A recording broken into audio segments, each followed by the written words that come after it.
สบายดีทุกคนมือนี้ได้ตำเมียงตำมะกล้วยแล้วก็อันใส่มักยมแน่แล้วก็ใส่อันมะเขือพวงมะแขงใส่กับปูนาที่เด็ดเลยคือกับปูนากินกับผักอันอีเลิศ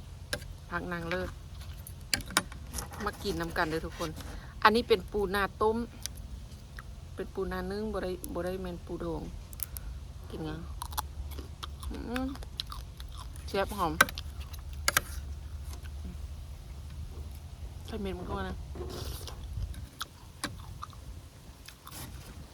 โอ้ถอยออกมาทิ้งไว้ก่อนบ่มีมองตั้งคือกล้องโฟมมากินข้างสวนอันหมุน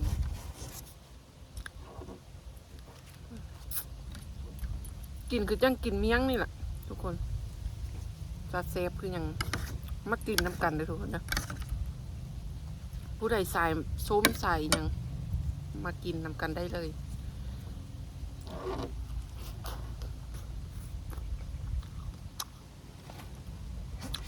ผู้ใดเป็นสายกินเมี่ยง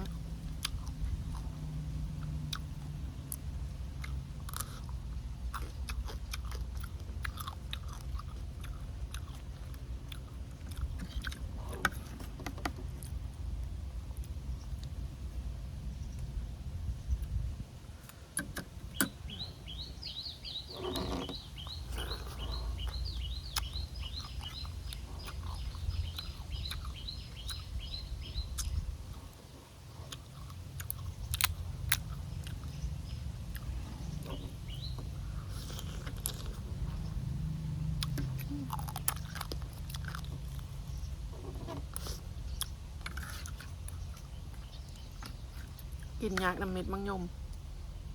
ไม่ได้เอาเม็ดมันออก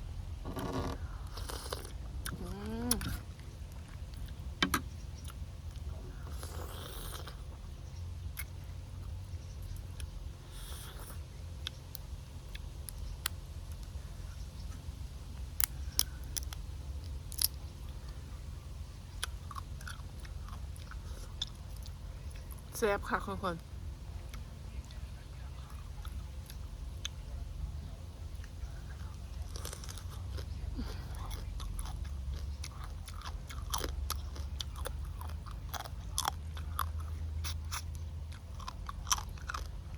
น้ำเป็นตาเล็กรุดใช่ไหมครับ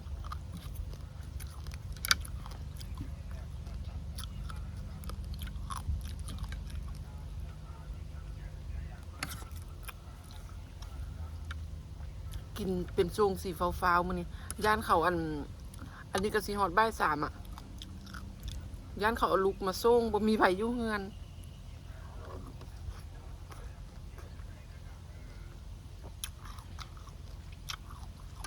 พอลุกไปโรงเรียน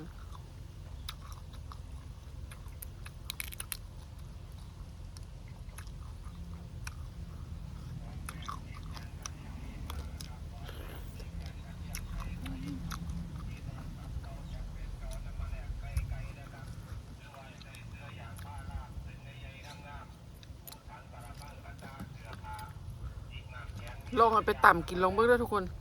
ต่ำใส่มะกล้วยแล้วก็มะยมมะแขงก็คือมะเขือพวง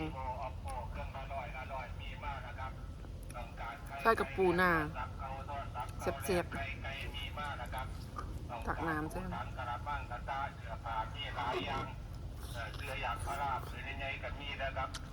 ทำโทรศัพท์เก่าแท็บเล็ตเก่านำมาแลกมาเปลี่ยนไปใส่ไรกินกันนะครับต้องการหอมแดงสีแข็งกระเทียมไข่ไก่มีมาแล้วครับหอมแดงสีแข็งกระเทียมไข่ไก่มีมาแล้วหอมแดงสีแข็งกระเทียมไข่ไก่มีม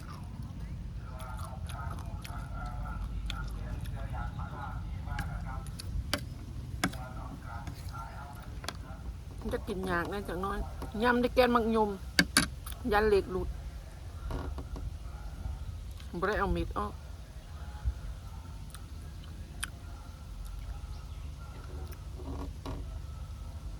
ทุกคนเห็นมันนี่ตักน้ำมันนี่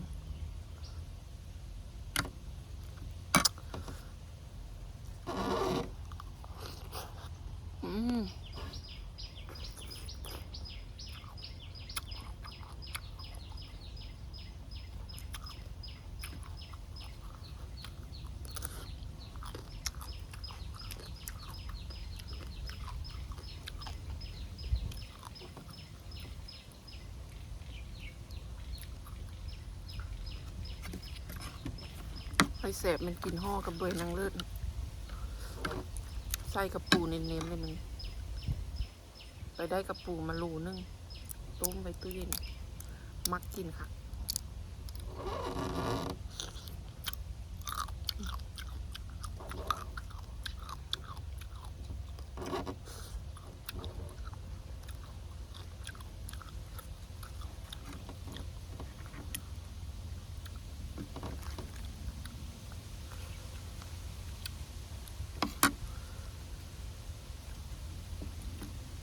โยนพิมพ์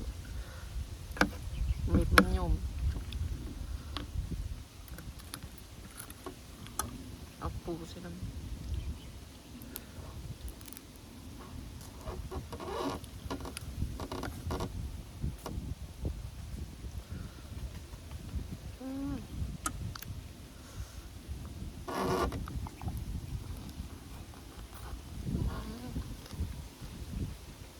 ลมเย็นบรรยากาศดี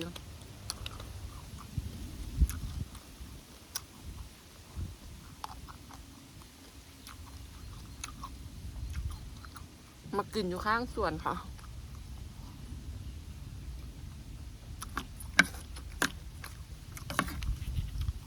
แซ่บแห้ง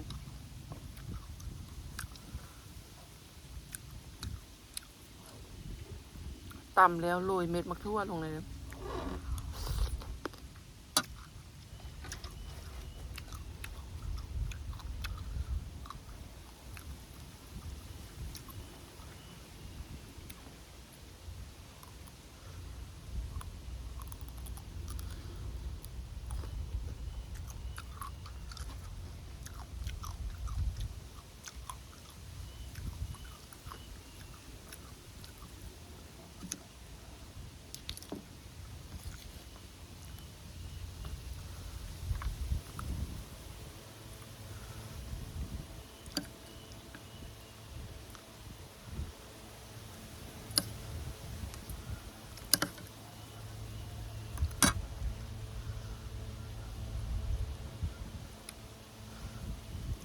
หลายมื้อที่ตำเมี่ยงมักเดือกินอยู่อยากกินเมี่ยงมักเดือ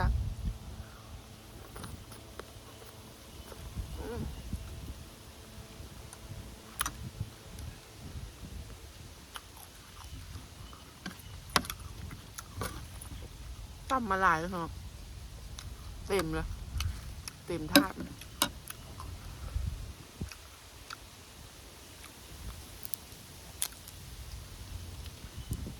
มันกระปุก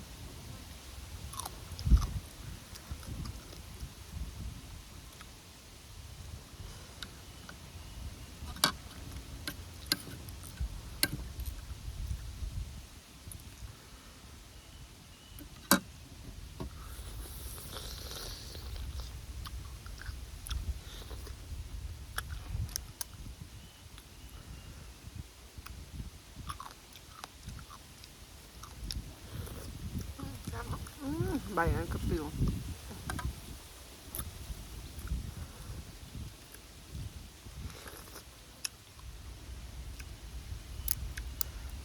เอามาตำแล้วก็กล่องเอาน้ำมันปูนี่เอาไปลาบกระเซบ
เอามือหยุ่มใช่ไหมยันย้ำได้อันเม็ดมังยมยันฟันหัก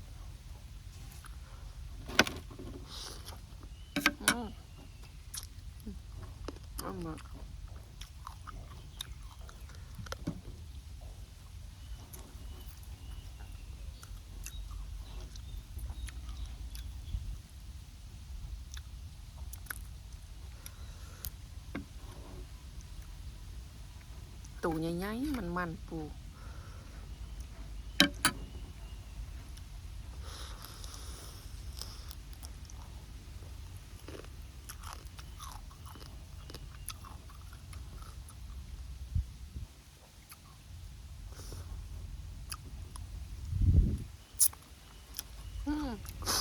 แบดมา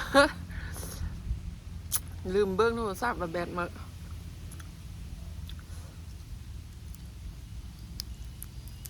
ไปแล้วทุกคน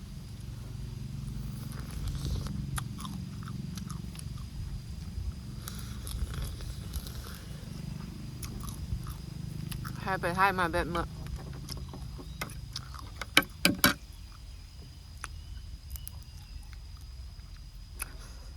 ไปแล้วสบายดี บ๊ายบาย